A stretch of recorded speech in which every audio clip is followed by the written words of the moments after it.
Welcome to Bullet Points, where we quickly list the bad and good of a video game. I reviewed Catherine way back in 2011 on the PlayStation 3. The original Catherine was about a man named Vincent Brooks that begins having horrible nightmares. In the real world, he's having trouble in his relationship with his girlfriend Catherine with a K.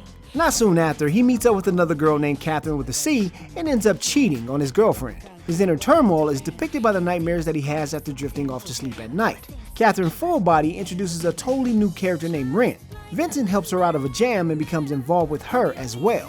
But Ren has a mystery of her own. Ultimately, the concept is unchanged in regards to the main gameplay, so you might want to watch that old review to get the gist of things. Visually, Catherine has always been a beautiful game. It oozed with the style of Persona 5 and was definitely a design choice going forward for that game.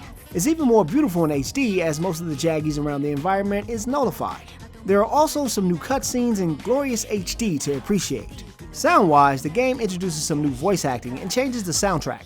It's a bit jazzier in some places, but overall the tone of the soundtrack remains familiar. So what exactly brings us back to Catherine Fullbody? Like I mentioned earlier, there's a new wrench thrown into the mix for Vincent in the form of Ren. She has amnesia in the real world, but also plays a big part in the nightmares as well. She can play the piano and slow down the crumbling blocks in the puzzle stages. At the heart of the changes is the accessibility that's been added to the game. The original Catherine was fun, but it was also super hard even on the easiest difficulty setting.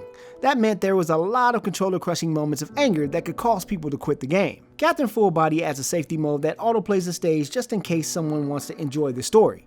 Both easy and safety don't make the floor crumble like in the normal modes, so players are allowed to figure out the puzzles at their own pace, unlike in the previous title.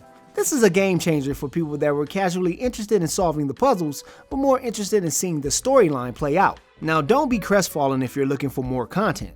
Catherine Fullbody implements a remix mode that adds in an assortment of new blocks for returning players. There are a ton of blocks that slide out together now. It's not as easy to get out of sticky situations without maneuvering around those Tetris-style blocks. It adds a totally new element on top of the crazy traps, dangerous sheep, and murderous creatures. There are 2 new online modes that allow players to duke it out or cooperate with each other.